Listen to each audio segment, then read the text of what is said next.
think maybe part of it, when you design a thing, you just tied in really well with a whole bunch of cast-in-place elements. Isn't what you did? It's a lot all- of cast-in-place, Yeah, it's all- big wing thing and beams and stuff like that.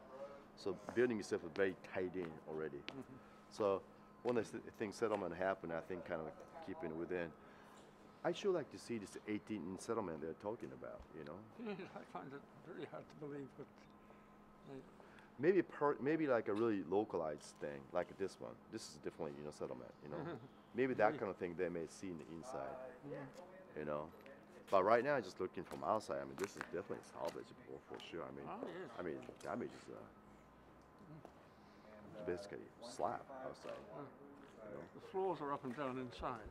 Yeah, that needs to be fixed up, you know? Yes. And there are many, especially if you get the spread foundation like that, there are many techniques to raise the building, like the pressure, you know, the injections, you know? No, they're talking about screw piles around the perimeter. That's of fine these- too. That's fine of too. the footings. Yeah. And jacking Okay. them up. Just on the other side of the railroad. Screw piles, maybe. I mean, usually screw piles are used for like much lighter weight building, you know, but it's possible. Yes, I know. But I guess, well, Might depend how many. but there are many different options out there, and I mean, just looking, just from just outside looking at, just damage is pretty limited, and obviously we need to go inside to really see what's happening there. But just looking from I'm very outside, disappointed we're not going inside. I was convinced that's what we were doing. we have to break in. But no, I don't see much issue. But I should like to see 18-inch settlements. But it's kind of hard to see that the 18-inch settlement, if there's such a settlement like that, you're going to see that the major damage in the concrete elements like that. You know, I understand the government is concerned about safety, you know, because it obviously, as you can see, it's not really safest place on the universe here. But I think what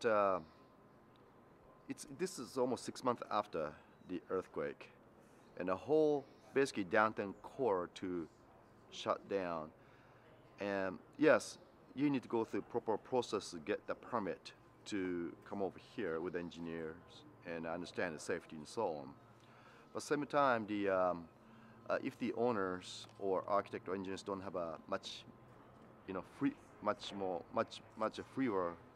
free access, if they don't have that, then it's really difficult to get things going. Like right now, for example, the architect record want to see the building inside, but he can't. Only place I had full shutdown like this I seen is like a place like a China. You know, I see the whole town to be closed down in a place like that. But China had much bigger damage. They got magnitude 8 and close by. It was a huge event. Duration was almost a minute there. But here, duration of earthquake was only about, I mean, the strong motion is about 10 seconds. Because of that, part of the reason damage is fairly limited is because of that, you know. But at the same time, the construction here is good. Got the good, you know, I mean, this is a fairly old building, you know, 1970s. And the construction quality is good, design is good, engine is good. So therefore, I don't, I mean, soils is still, is not, you know, best soil. But I have seen much worse too, you know. And the coefficient here is, it's not, I mean, it's there, but the coefficients to me, like Niigata, you know, it's, I mean, Japan, just that place is liquefied, just incredible amount of liquefaction. So this is, compared to that, kind of moderate. And you guys are so well insured, in a sense. So you have, in a way, have options almost to take the building down. Many parts of the world we're not insured like that, either Japan or United States. You know, you got many cases you got the full coverage plus a business interruption for a year or even longer.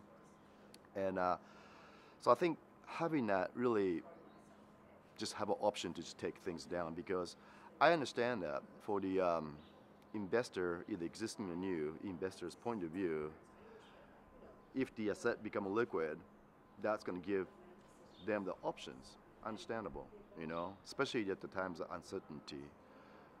But at the same time, my concern is the heritage building. You know, even this is maybe only 50 years old building, but still heritage building. 40. It's okay, 40. 40 next year. It's a beautiful building. I think that we should really try to save. Right? Yeah. the piece of heritage in Christchurch. Right. Yeah. So I think these buildings should be saved as much as possible because of the heritage buildings. They really provide the culture and obviously history and the energy to that community, you know. And once you lose it, you just never able to rebuild back. And we went through those mistakes in Japan and California. It's so easy to do repair and strengthening to heritage buildings.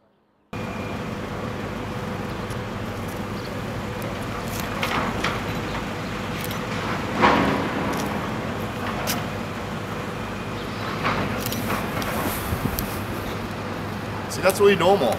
You see the, that's what we call link beam between this concrete, this pier. That's the damage like that. That's why it should be like that. And when the earthquake hit in it, that become in a sense sacrificing to absorb the energy. So that's why this building didn't collapse. And you know it's coming down next week though, right? Yeah, that's my understanding. And I guess that's the owner's decision, you know, he gotta make, of course. But yeah. Because he's well insured. I think so. Usually average about many cases especially the slightly damaged buildings, the 10 to 15% of the replacement value. Usually for the World Bank standard, we look for 40% is kind of a threshold of should we repair or should we take it down. And I think many buildings, heritage buildings, especially here, it's below that threshold. Heritage buildings are priceless.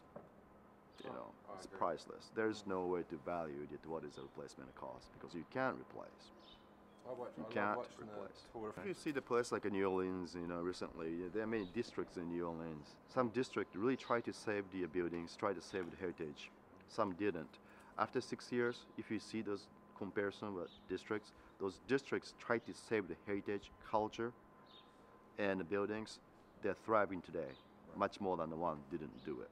If the 50% of a building stock is essentially taken down here, you're going to see a lot of vacant lots. And that makes the investment very difficult. Well, yeah, we do have a young history. You know, you go to Europe and they're saving buildings that are thousands of years old. But if we don't start it now, then future generations won't have that choice to save these things. Yeah, you know, it pulls me that there's this blank ground policy. They drop it and there's a car park there 2 days later. Instead, you know, even the press, they had the entry portal left. As a piece of landscape architecture, that portal was just beautiful. It could have been left and the next day it was gone. And that little piece of memory, whereas now there's no memory. There's no memory of the buildings. Yeah. Like today we drove past something and it was like, what was there? Yeah. There's no memory, it's gone, and that's part of the culture, isn't it? Right. Oh, yeah. Most definitely it's a part of history. I think case like that, you essentially probably have 3 different options. One is to keep as a monuments, like, you know, some certain memory. That's one. Second one is that there's definitely you can rebuild the thing as the former looks to it.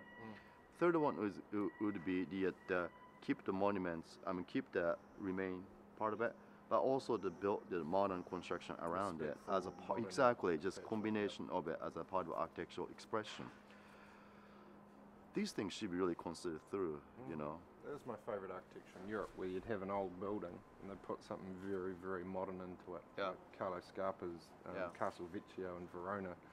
So to become a museum, but very, very modern, and there's this amazing respect of what is new and what was old. They're not trying to copy anything. You know, that's old, this is new. Right.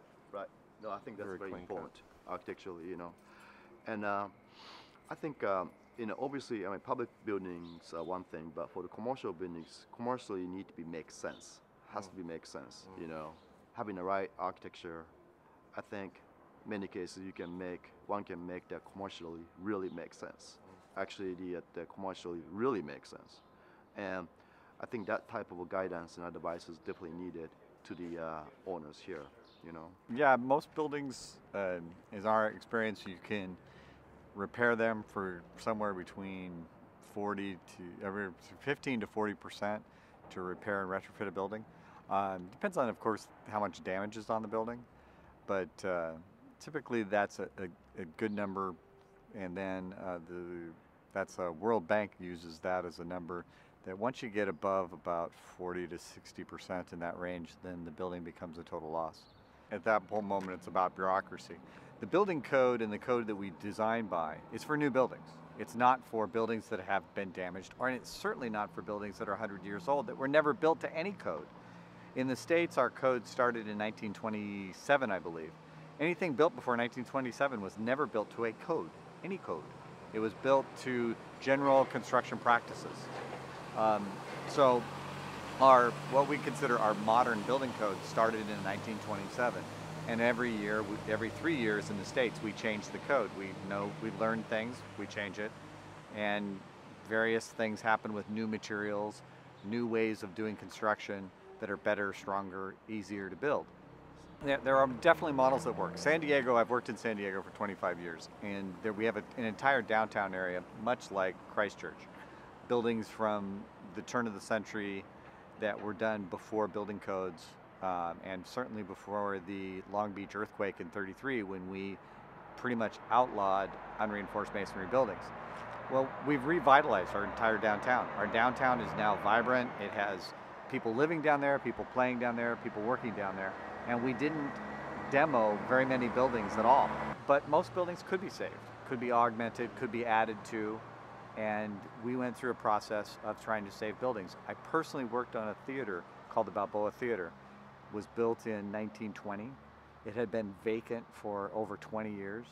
Nobody knew how to fix it. Well, we went through for about $2 million and did a complete seismic upgrade on the building. The building is now open. The building is being used weekly, daily for various venues and is vibrant and is now a centerpiece in the gas lamp district. I'm an engineer for 25 years. I am not an engineer just to design beams and columns for an architect. I am an engineer to solve complex problems for cities, for people. Because invariably, the people are who use the buildings I design. In any disaster, and I don't care if it's a hurricane, a tornado, an earthquake, there's the immediate response. Because things are unsafe, things have been damaged, you have to make it safe for the people that are in there, and you get into this disaster response.